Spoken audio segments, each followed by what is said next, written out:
O Ático existe há pouco tempo. Nós estamos, neste dia, nós estamos há 1 ano e 1 mês certinho com os nossos cultos públicos acontecendo. E neste período de tempo, relativamente curto, tenho certeza que você que está aqui há um pouquinho mais de tempo, tem várias histórias para contar. Várias histórias de reuniões que nós tivemos do Ático, ou de um grupo de conexão durante a semana, ou de um almoço, de um jantar, de um café com famílias daqui da nossa comunidade, onde você percebeu Deus cuidando de você, onde você percebeu Deus encorajando você, onde você percebeu e pôde desfrutar da comunhão com o Espírito Santo a partir de amizades, a partir de conversas, a partir do compartilhar de vida. E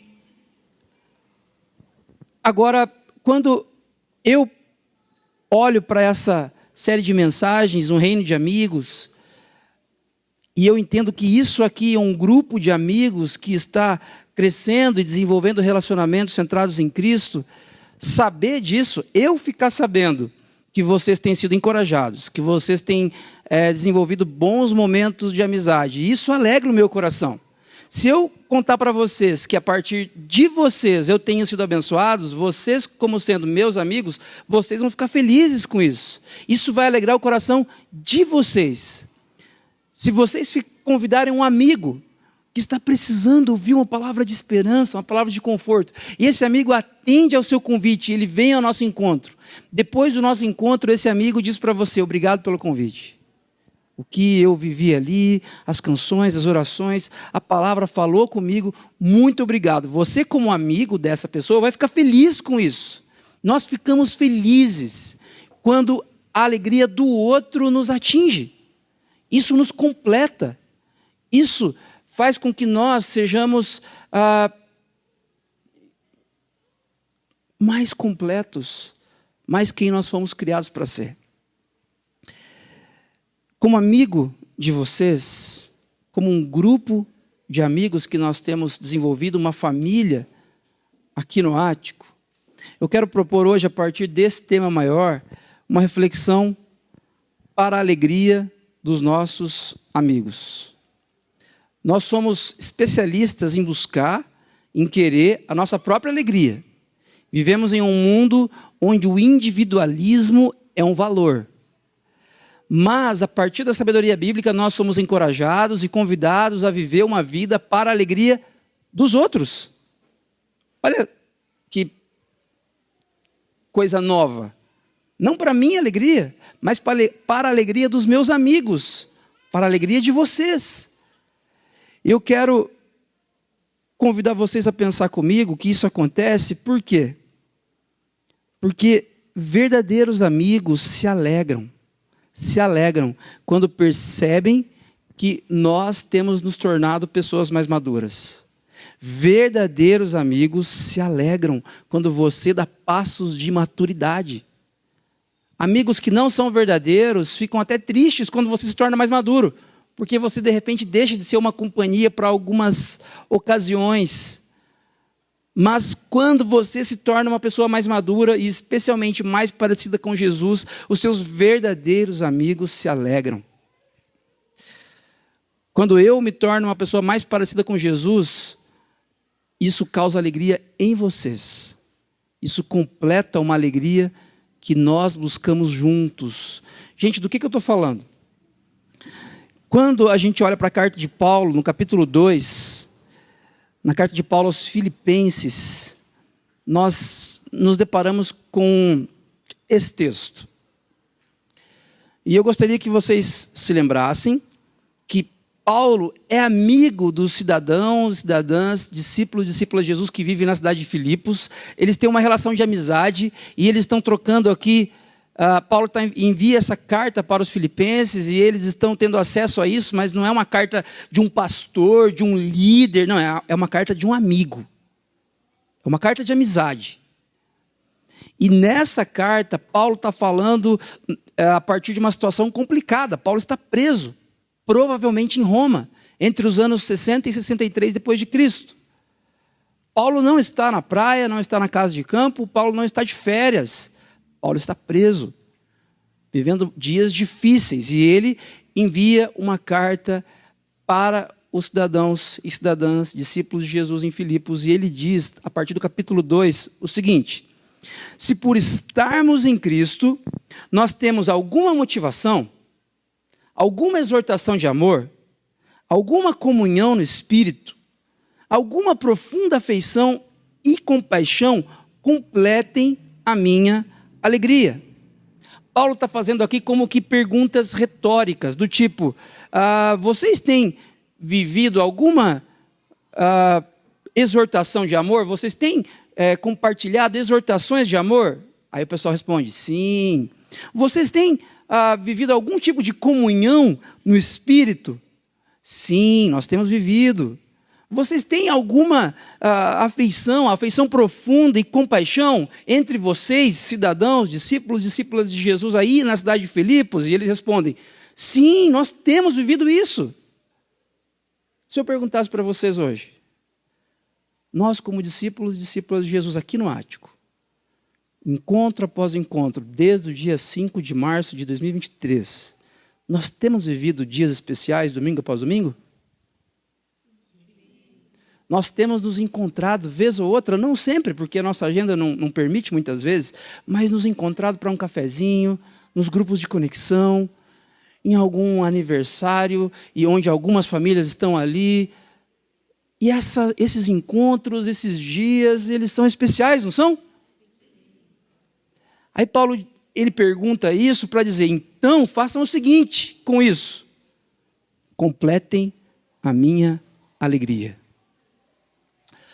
Paulo tem noção de que a alegria dele é impossível de existir nele mesmo, na sua individualidade. Paulo sabe que nós, seres humanos, somos codependentes uns dos outros. Nós não gostamos disso, mas essa é a verdade. Nós codependemos uns dos outros e de uma série de coisas. Eu não sou autossuficiente na minha existência. Eu preciso de oxigênio, eu preciso de alimento, eu preciso de sono, eu preciso de uma série de coisas. Eu não existo sozinho. Eu preciso de alimento e dentro da minha alimentação eu preciso de proteínas, eu preciso de uma série de coisas específicas, de vitamina D, preciso do sol. Deus não me criou para existir sozinho.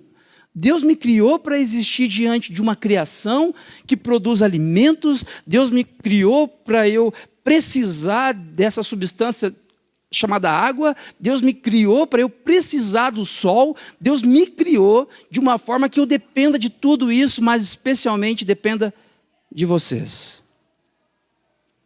Se de fato há coisas boas acontecendo na nossa história como discípulos e discípulas de Jesus, Paulo está dizendo, então completem a minha alegria, porque sem isso que vocês fazem aí, a minha alegria não é completa.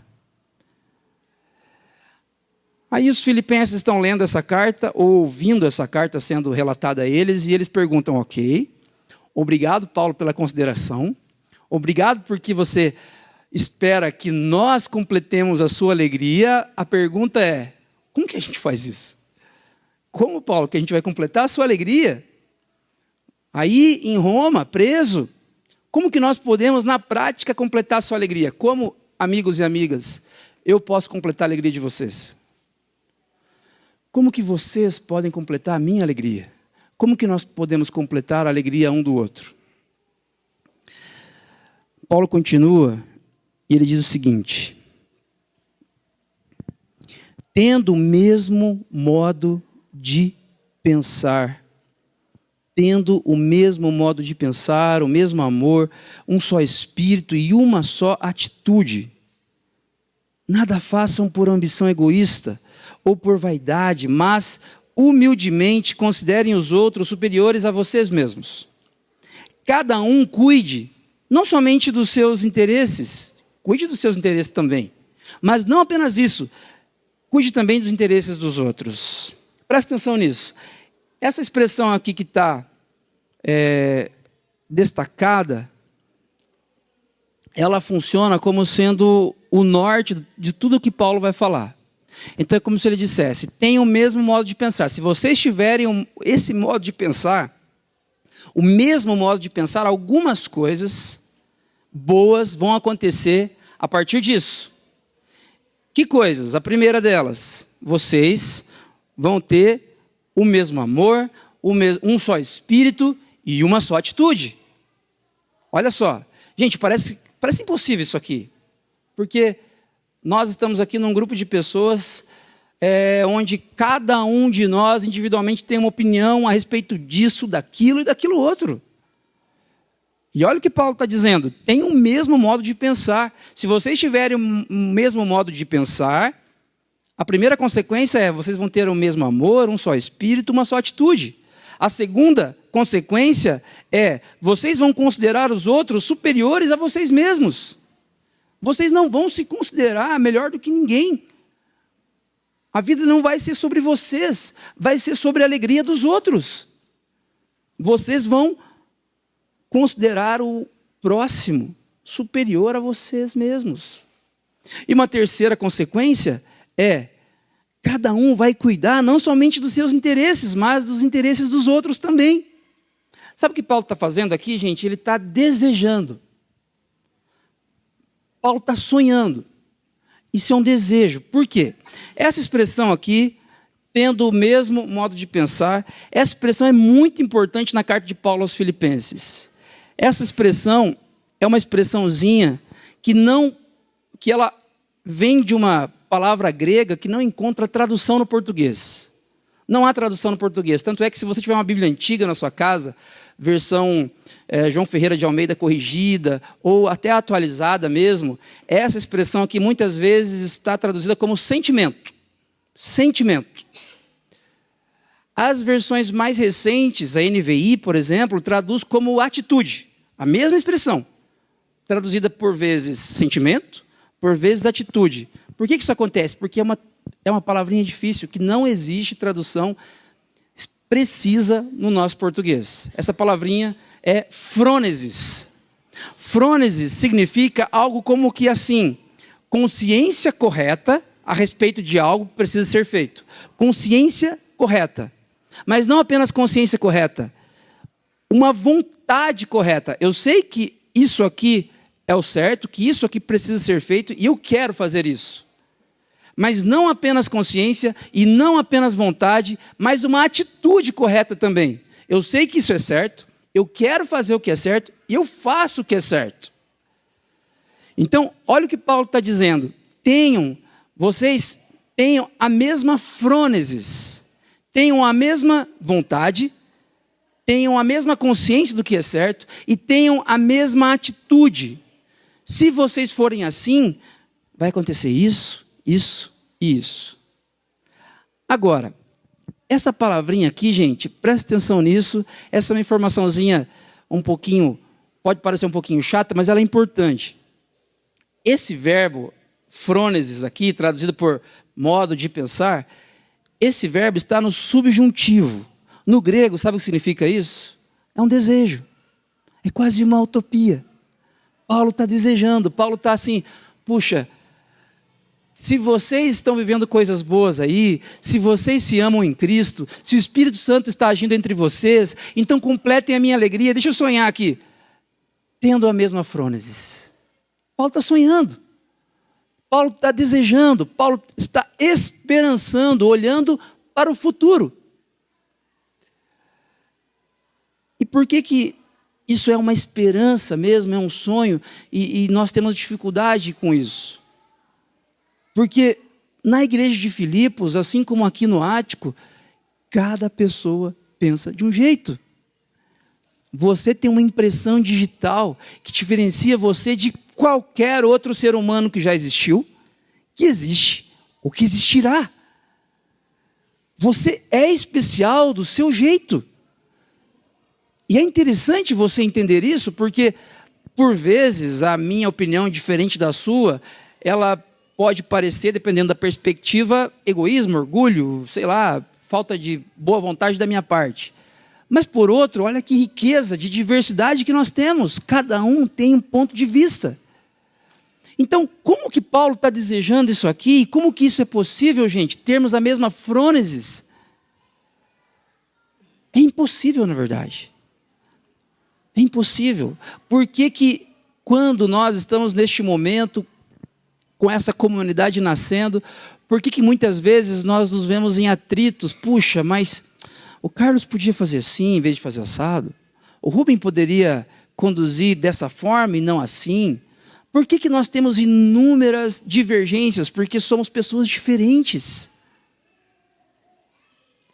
Agora, por que isso acontece, gente? Por que nós não conseguimos ter a mesma frônesis?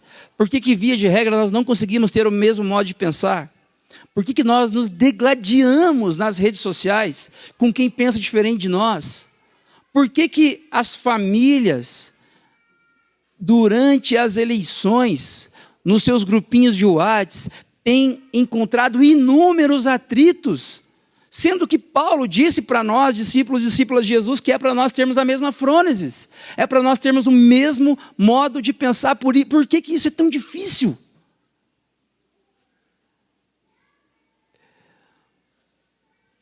Esse diagrama fala para a gente da grande história. Fala para a gente do que Deus está fazendo na história desde a criação. Esse primeiro símbolo aqui fala para a gente da criação, da boa criação. Gênesis 1 e 2 contam para nós que Deus criou todas as coisas. Mas não apenas criou, Ele as criou boas. E Ele olha para tudo depois que Ele as fez, e Ele diz que tudo que Ele havia feito era muito bom. Mas muito bom, excelente. Deus deve ter pensado, puxa, eu mandei muito bem. Ficou lindo isso, ficou maravilhoso. Eu não tenho onde retocar. Não há o que mexer, ficou tudo maravilhoso. Olha só. E Ele cria eu e você, nós, seres humanos, para termos comunhão com Ele, uns com os outros e com toda a criação de uma forma perfeita. E a Bíblia conta que Ele vinha todos os dias conversar com a humanidade. A palavra Adão significa humanidade. Deus vinha todos os dias conversar com Adão na viração do dia, aproximadamente às 18 horas. E Ele vinha e eles se sentavam ali num toco de árvore, debaixo de uma sombra, um lugar maravilhoso, e eles conversavam sobre o dia. E Adão contava para Deus o que ele havia feito naquele dia, e essa conversa era riquíssima. Até que um dia, Adão e Eva optaram pela autonomia. Optaram por não pensar na alegria dos amigos, mas por pensar na própria alegria e satisfação. E a Bíblia chama isso de pecado. Quando nós optamos por nos desconectar do Criador. E aí entra esse segundo símbolo aqui, esse X, que tem a ver com a queda, com o pecado, com a desconexão minha e sua para com o Criador. Porque o pecado entrou na história, é impossível que tenhamos o mesmo modo de pensar. Paulo está falando algo aqui para os filipenses que não pode ser alcançado. Por isso está no subjuntivo. Por isso esse verbo, essa expressão frônesis, ela estando no subjuntivo, ela expressa que Paulo está delirando ali. Paulo está tendo um momento olhando para o céu talvez e viajando. E desejando que fosse assim, mas ele sabe que isso é impossível. Por que ele sabe que isso é impossível? Porque o pecado nos desune, o pecado nos desequilibra, o pecado nos afasta de quem nós fomos feitos para ser. O pastor Eugene Peterson fala assim em 2018, reconhecido como sendo o pastor de pastores, um homem fantástico, escreveu livros incríveis. A respeito do pecado, ele diz o seguinte: uma catástrofe ocorreu. Não estamos mais em continuidade com o nosso bom começo. Lembra que Deus olhou para tudo e disse que tudo era muito bom? Que incrível tudo isso que eu fiz? Não estamos mais em continuidade com este bom começo. Fomos separados deste bom começo por um desastre. O pecado é um desastre. O pecado é uma catástrofe. E o pecado, gente, presta atenção nisso, não é eu dizer para o meu filho, filho, não toca nesse copo. Se você tocar nesse copo, eu vou dar um tapinha na sua mão. Você não pode fazer isso. Aí meu filho fica assim aqui, ó. Quem tem filho pequeno sabe que filho faz isso, né? Tipo, fica provando. E aí ele fala assim, não, pai, não toquei. Se ele não tocou, ele não cometeu o crime, o delito de tocar no copo conforme eu havia previsto. E nós achamos que pecado é isso. É algo que eu posso fazer ou deixar de fazer. Gente, não é verdade. Pecado não é isso. Nós somos pecadores e ponto. Pecado é esse chão que nós pisamos aqui, ó. É todo este chão. Não importa se você pisa sobre um tapete, não importa se você está descalço, de chinelo, de tênis, de bota, não importa. Somos pecadores porque estamos sobre o mesmo chão. Essa catástrofe, ela alcança todos nós, todos nós. E esse pedido de Paulo, completem a minha alegria, acaba sendo impossível de ser alcançado e realizado. Como que eu vou completar a alegria de vocês? Porque eu só penso em mim. Como que vocês vão completar a minha alegria se vocês só pensam em vocês mesmos? Nós só pensamos no dinheiro, no trabalho, em produzir mais, em enriquecer, em construir um império. Nós só pensamos nos nossos próprios interesses. Como que eu vou completar a alegria de vocês assim? Impossível. Impossível. E é impossível porque o pecado fez isso com a gente. Agora, o texto não para por aqui. Esses são os versículos 1 a 4. Do versículo 5 em diante do capítulo 2, Paulo ele começa a mostrar um caminho para a gente de como isso é possível. Até então, Paulo estava sonhando. A frônesis era apenas uma utopia, o mesmo modo de pensar. Agora, Paulo vem e explica para mim, para você, para os filipenses, como isso pode ser possível. Olha o que ele fala. Seja a atitude de vocês a mesma de Cristo Jesus. A palavra atitude aqui é a mesma palavrinha frônesis, traduzida no versículo 2 como modo de pensar, aqui já é traduzida como atitude. É a mesma palavra, é frônesis. Ela é difícil ser traduzida mesmo, não é culpa dos tradutores, não é que eles não têm capacidade, é que o português ele não tem essa expressão. Aí Paulo está dizendo assim, olha, aquela frônesis que eu desejo que vocês tenham e que é inalcançável para que vocês completem a minha alegria, ela é possível. Ela é possível em um caminho, em uma direção, em um fundamento, pura e simplesmente, que é Jesus. Seja a atitude de vocês a mesma de Cristo Jesus, seja a frônesis de vocês a mesma de Cristo Jesus. E preste atenção numa coisa, amigos e amiga, preste atenção nisso. Se lá, no versículo 2, a expressão frônesis está no subjuntivo, que no grego tem a ver com desejo, com sonho, com até utopia, aqui, no versículo 5, frônesis está no imperativo. E no grego, quando o tempo verbal aponta para o imperativo, significa que é uma ordem. E se é uma ordem que Paulo está dando para nós, é porque é possível. Deixou de ser um sonho. Em Jesus, vivermos uma vida não mais para nós mesmos, mas para a alegria dos nossos amigos, não é mais um sonho. É uma realidade. É um mandamento que Jesus nos dá.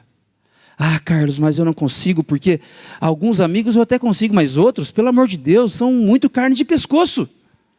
Esses caras são terríveis, eu não consigo, não aguento esse cara, essa pessoa. Não, nós somos diferentes mesmo, e Paulo sabe disso. A depender de nós, viver para a alegria dos outros é só um sonho. É um sonho distante, é uma poesia, é uma coisa inalcançável. É algo no campo das ideias, pura e simplesmente. Mas Paulo sabe que em Jesus isso é possível, e ele nos ordena. É um mandamento, é um imperativo. Seja a frônesis de vocês a mesma de Cristo. Como é que foi a frônesis de Cristo? Como que Jesus viveu?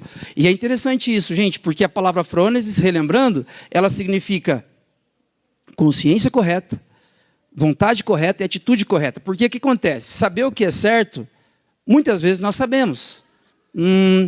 Mas eu não tenho vontade de fazer. Às vezes eu até sei o que é certo e faço o que é certo, mas sem vontade. Às vezes eu sei o que é certo, eu tenho vontade de fazer, mas eu não consigo. Às vezes eu tenho vontade de fazer algo, eu tenho uma atitude até de fazer, mas eu não tenho a consciência de que aquilo é certo. Frônesis é todo esse combo. Jesus, ele tinha consciência de que ele precisava entrar na história e morrer por nós, para nos reconectar ao Criador, porque estávamos submetidos a uma catástrofe. O pecado é uma catástrofe. Jesus sabia disso, ele tem conhecimento disso. Então ele entra na história em obediência ao Pai, mas ele não entra porque o Pai mandou e ele, eu tenho que fazer porque o Pai mandou. Não, ele tem vontade, ele quer entrar na história e dar a vida dele humildemente, em amor a mim, em favor de nós. Ele quer fazer isso. Mas não apenas ele sabe que isso é certo, não apenas ele tem o desejo, de fato ele faz. Ele foi moído, esmagado na cruz do Calvário, porque ele tinha consciência do que era certo. Ele tinha vontade de fazer o que era certo. E ele fez o que era correto. Como que Jesus fez isso? Olha só. Versículos 6 e 7. Jesus, que embora sendo Deus, não considerou que o ser igual a Deus era algo a que devia apegar-se, mas esvaziou-se a si mesmo, vindo a ser servo, tornando-se semelhante aos homens. Gente, muitas vezes nós olhamos para esse texto e nós pensamos assim, Jesus ele se esvaziou e ele... E se esvaziar é ele morrer na cruz, é ele dizer não para a natureza dele enquanto Deus. E não, Jesus se esvaziar é ele se tornar servo. Servo. Nós estávamos presos a uma catástrofe. Você não consegue dar um jeito no seu casamento sozinho. Você não consegue cuidar dos seus filhos como você gostaria. Você não consegue cuidar das suas dores emocionais conforme você gostaria. Você simplesmente não consegue. Se você já tem alguma rodagem na vida, você já sabe que sozinho você não consegue. A má notícia é que nós estamos perdidos nisso. Nós não conseguimos mesmo. Então Deus manda o filho dele, que não é homem. O filho dele é Deus, é Jesus. Jesus precisa se tornar servo para dizer sim ao Pai. Nós, seres humanos, nós dissemos não a Deus quando pecamos. Então, Jesus entra na história e ele se torna servo. E tornando-se servo, para se tornar servo, ele tem que se tornar homem. E aí, gente, Jesus nos ensina como a verdadeira humanidade deve ser. Presta atenção nisso. Parece que Jesus está se humilhando aqui, Deus está aqui. Aí a humanidade, viver uma vida digna enquanto ser humano é isso aqui. Parece que Jesus fez isso aqui, né? Jesus se humilhou assim, demais, lá embaixo. Não é isso. Jesus se humilha porque ele sai da condição dele de Deus, ele se esvazia disso, continua sendo Deus, mas se esvazia disso e vem ser homem. Isso é humilhação para Jesus. Porque Jesus é Deus. E sendo homem, sendo servo, o que ele faz? Ele serve. Ele se esvazia. Ele lava os pés dos discípulos. Ele vive uma vida para a alegria dos outros. Deixa eu contar para você. Quando você serve alguém, quando você lava os pés de alguém, quando você pede perdão para alguém, quando você chega mais cedo e serve as pessoas que vão chegar de repente aqui nesse encontro, quando você sai mais tarde daqui porque você está servindo as pessoas, quando você serve as pessoas no seu trabalho, na sua família, no ambiente onde você está inserido, inserida, você não está se humilhando abaixo das outras pessoas e servindo essas pessoas, não. Você está sendo quem o Criador fez você para ser. Como seres humanos, a nossa essência é servir. E quando eu sirvo vocês, quando eu tenho a mesma frônesis de Cristo, tentando imitar a Jesus, eu me torno servo. E quando eu me torno servo, eu completo a sua alegria. E quando você se torna servo, serva, imitando a Jesus, você completa a minha alegria.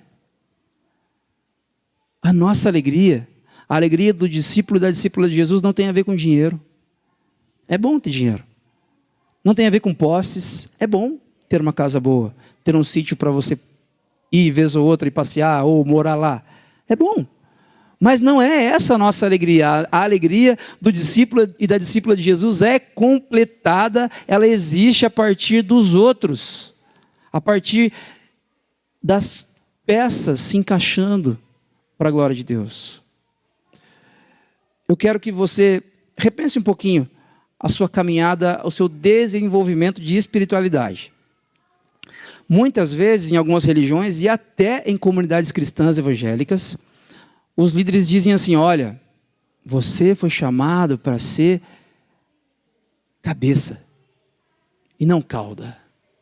Você precisa entender que Deus vai honrar você. E aí a gente começa a desenvolver uma mentalidade de que eu não posso servir ninguém, porque eu não posso ser subalterno de ninguém, porque isso não tem a ver. Jesus fez isso aqui para que eu não precisasse fazer isso aqui.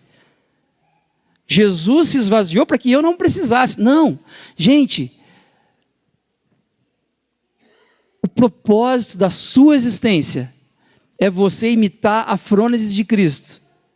E quando você imita a frônesis de Cristo, você se torna servo. Você se torna servo. Não há problema em você limpar o chão, não há problema em você chegar mais cedo, sair mais tarde, não há problema em você ajudar no Kids com aqueles anjinhos barulhentos que nós temos ali. Não há problema. Por quê? Porque você está imitando a frônesis de Cristo e não a frônesis do mundo. A frônesis do mundo é cada um para um lado, Deus por mim e vamos para cima. A frônesis de Cristo é: eu sei o que é certo, eu tenho vontade de fazer o que é certo, e eu faço o que é certo, para a glória de Deus. Essa é a verdadeira humanidade.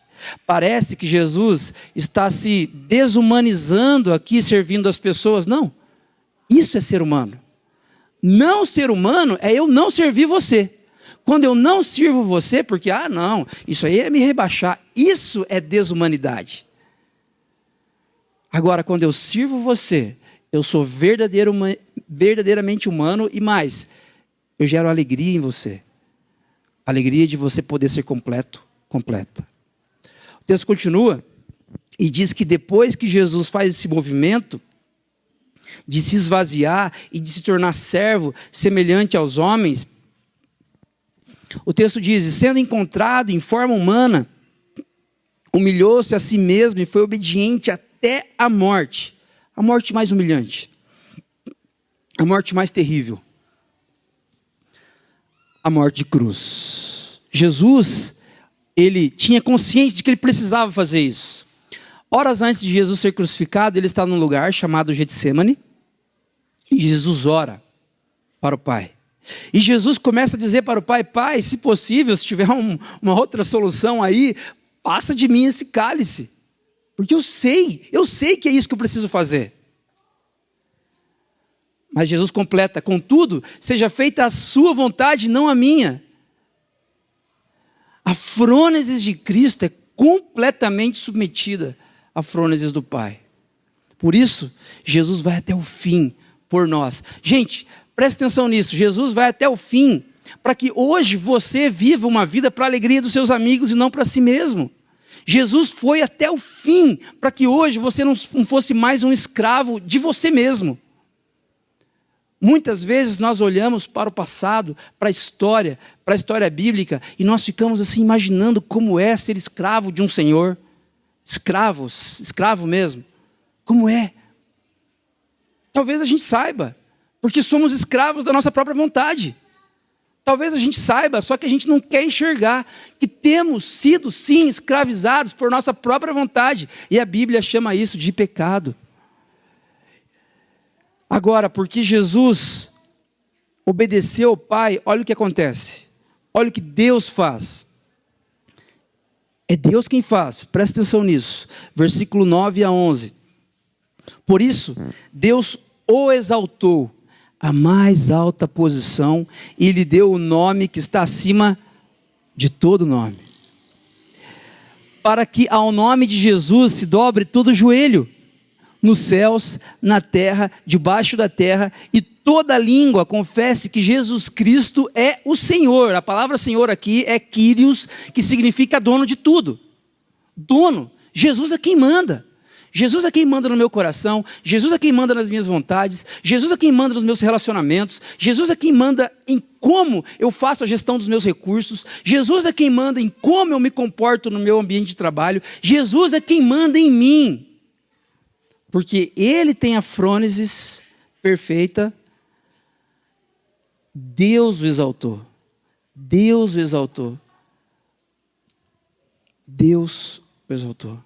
Gente, às vezes nós pensamos assim, olha, assim como Jesus, nós precisamos nos esvaziar. Eu tenho aprendido, estudando esse texto, que esse esvaziar não é para nós. Eu não posso me esvaziar, porque eu não sou Deus. Só Jesus podia se esvaziar. Você não pode se esvaziar, nós já somos vazios. A Bíblia já diz que nós somos pecadores, nós já somos falhos, nós já somos humanos e por isso já devemos ser servos. Eu não tenho que me esvaziar. Eu tenho que entender para qual finalidade Deus me criou. Agora, Jesus sim, Jesus se esvaziou e por isso Deus o exaltou acima de tudo e de todos. Para quê, gente? Para que hoje fosse possível que eu e você também tivéssemos, ou pelo menos imitássemos, a frônesis de Cristo. Se antes ter o mesmo modo de pensar e a mesma atitude era uma impossibilidade, agora, com a morte, com a ressurreição de Jesus, isso é possível. Isso é possível. E, gente, se você faz parte de uma comunidade cristã há algum tempo, há alguns anos ou algumas décadas, você já viu isso acontecendo várias vezes. Quantas vezes você viu pessoas que divergem em tudo? Divergem politicamente, divergem a respeito de uma visão a respeito da economia, divergem a respeito de time de futebol, divergem a respeito do clima, eu prefiro calor, eu prefiro frio, divergem a respeito de tudo, mas na missão concordam em participar daquilo que Deus está fazendo com o mesmo sentimento e a mesma atitude. Por que isso acontece, gente? Isso é um milagre. É o milagre de nós imitarmos a frônesis de Cristo. Eu quero desafiar vocês nessa manhã. Gente, o que nós estamos construindo aqui, ainda sem ar-condicionado e com muito calor, é uma comunidade de amigos e amigas que se submetem uns aos outros, não por interesse de alguma forma, mas para a alegria dos outros. Porque quando eu imito a frônesis de Cristo, o modo de pensar, a atitude de Cristo, eu sei que se você é meu amigo de verdade, isso completa, isso gera alegria no seu coração. O pastor Jonas Madureira, um pastor batista que escreveu um livro chamado Inteligência Humilhada, que fala bastante a respeito disso aqui. Se você tiver curiosidade, você pode folhear em algum momento. Ele diz o seguinte, olha só. A forma de homem está em todos os homens por natureza. Toda a humanidade. A forma de homem. Mas a forma de servo, o homem só alcança através da obediência a Deus. Jesus é servo, é perfeitamente servo, porque ele perfeitamente obedece ao Pai. Muitas vezes nós temos forma de homem, de seres humanos, mas não temos forma de servo. Porque quem nos gere, quem nos conduz é a nossa própria vontade e ela é o nosso Senhor. A forma de servo, o homem só alcança através da obediência a Deus, e ele continua. Todos os servos são homens, mas nem todos os homens são servos. Para ser servo, o homem precisa imitar a frônesis de Cristo. Para sermos servos, para não olharmos para ninguém aqui com altivez, ou também nos rebaixando, não, estamos todos sobre o mesmo chão, alcançados pela graça de Jesus, precisamos imitar a frônesis de Cristo. E, gente, por que imitar a frônesis de Cristo e não a frônesis de Maomé? Por que imitar a frônesis de Cristo e não a frônesis de Mahatma Gandhi? Por quê? Porque a história diz que após o pecado, esse símbolo, essa seta virada para frente, ela fala a respeito de um povo que Deus escolheu, para que a partir desse povo houvesse luz, houvesse salvação para as nações. Essa é a nação de Israel. E da nação de Israel surge um homem chamado Jesus, um homem que sabe o que é certo, que tem vontade de fazer o que é certo e que faz verdadeiramente o que é certo. Jesus morre, Jesus é crucificado, mas Jesus venceu a morte. 3 dias depois da sua crucificação, Jesus ressuscitou. E porque Jesus ressuscitou, nós estamos aqui nesta manhã falando sobre ele e não sobre outro líder religioso. É sobre Jesus. É Jesus quem pode dar significado e propósito para a sua história, e dando propósito para a sua história, encher os seus amigos de alegria. E nós, essa quinta seta para frente, com esse azinho, a nossa comunidade local, o Ático, nós somos o povo que sai gritando isso pelas ruas, que sai vivendo isso. Olha, nós não somos perfeitos, nós somos falhos, somos egoístas, somos soberbos, nós somos assim um pouquinho falsos até de vez em quando, mas a verdade é que nós estamos imitando a frônesis de Cristo. Nós não estamos mais imitando a narrativa cultural do mundo a respeito do consumismo, não estamos mais imitando a narrativa que o mundo nos oferece a respeito do individualismo, do relativismo, não. Nós estamos imitando Jesus. Jesus mandou perdoar, nós estamos tentando perdoar também. Jesus mandou amar até os inimigos, nós estamos tentando. Olha, é difícil, mas a gente vai tentar. Porque isso não é mais uma impossibilidade. Ah, não, perdoar inimigo é uma impossibilidade. Não é, era. Antes de Jesus era, não é mais. Não é mais porque a frônesis de Cristo é uma realidade alcançável para mim e para você. E nós vamos fazer isso, gente, até que Ele venha.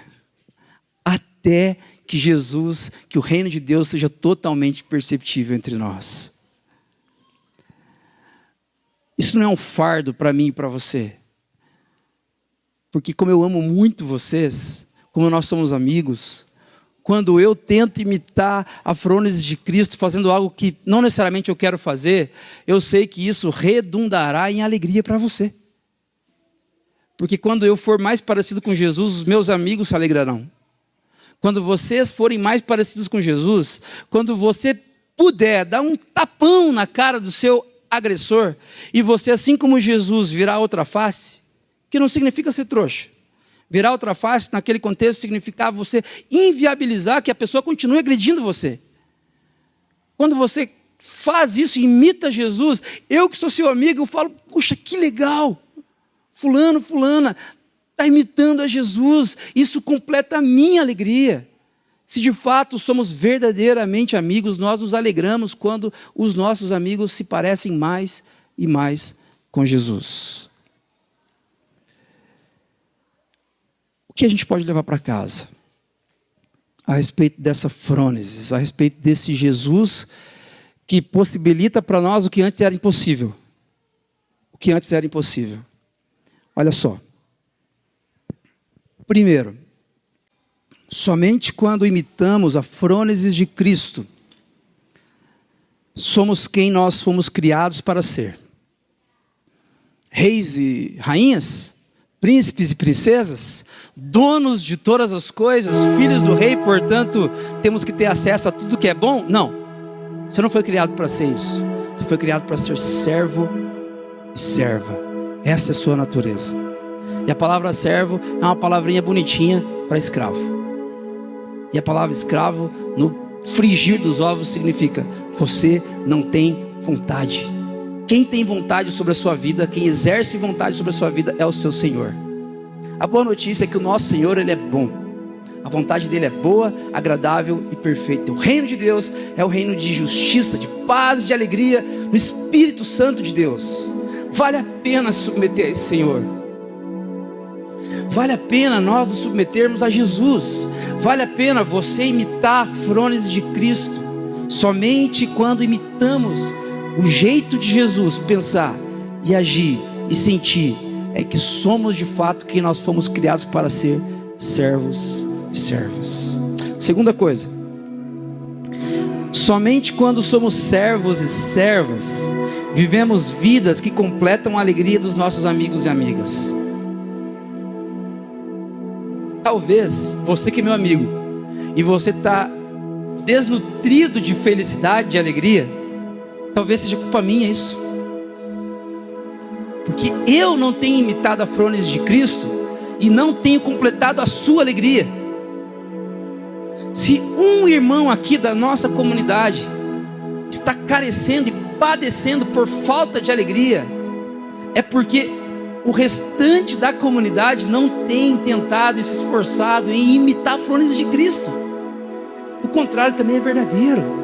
Se nós imitarmos a frontes de Cristo, todos nós caminharemos repletos de alegria, porque codependemos uns dos outros.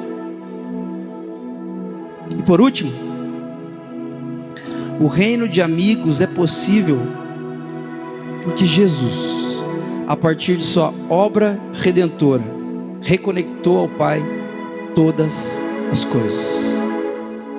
O reino de amigos é possível, gente, não porque essa igreja aqui, ela tem um perfil. Uma igreja bem relacional, pessoal. Não tem nada a ver com perfil. É porque uma igreja está começando, né? Então é mais fácil, o pessoal consegue se dar bem, consegue dar bom dia, boa tarde, boa noite, consegue conversar, consegue perguntar como é que vai. Não tem nada a ver com a igreja estar começando. O reino de Deus é possível, o reino de amigos é possível porque Jesus entrou na história. É tudo sobre Jesus. É tudo sobre Jesus. Porque Ele se esvaziou, porque Ele se tornou servo e obediente ao Pai. O Pai o exaltou acima de tudo e de todos. Você pode fechar seus olhos? Gostaria de orar com você.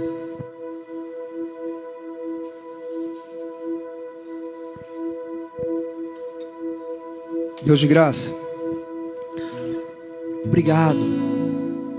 Obrigado porque aquilo que para nós era apenas um sonho, saber o que é certo, ter vontade de fazer o que é certo e ter a atitude de fazer o que é certo, tudo isso são impossibilidades para nós, porque somos pecadores, nós somos limitados. O Senhor conhece, Pai, a nossa estrutura. O Senhor sabe o quanto somos limitados, o quanto a nossa fé é pequena, o quanto, Deus, nós duvidamos do Senhor, o quanto as nossas opiniões, em vez de nos aproximar, elas nos afastam. O Senhor sabe disso, Pai. Mas obrigado, Deus, porque aquilo que era impossível, a partir de Jesus, agora é uma possibilidade. E nós oramos juntos, Pai, como o seu povo reunido, como parte do seu povo reunido neste momento. Nós oramos, Pai, e pedimos que o seu Espírito Santo nos capacite para que mais e mais imitemos a frônesis de Cristo. Saber o que é certo, querer fazer o que é certo e fazer o que é certo, em obediência ao nosso Senhor. E nos dê alegria, Pai, de perceber a alegria dos nossos amigos, perceber a alegria das nossas amigas, deste reino de amigos que o Senhor tem nos dado o privilégio de viver. Faz isso, Pai, faz isso, em nome, por amor de Jesus, amém.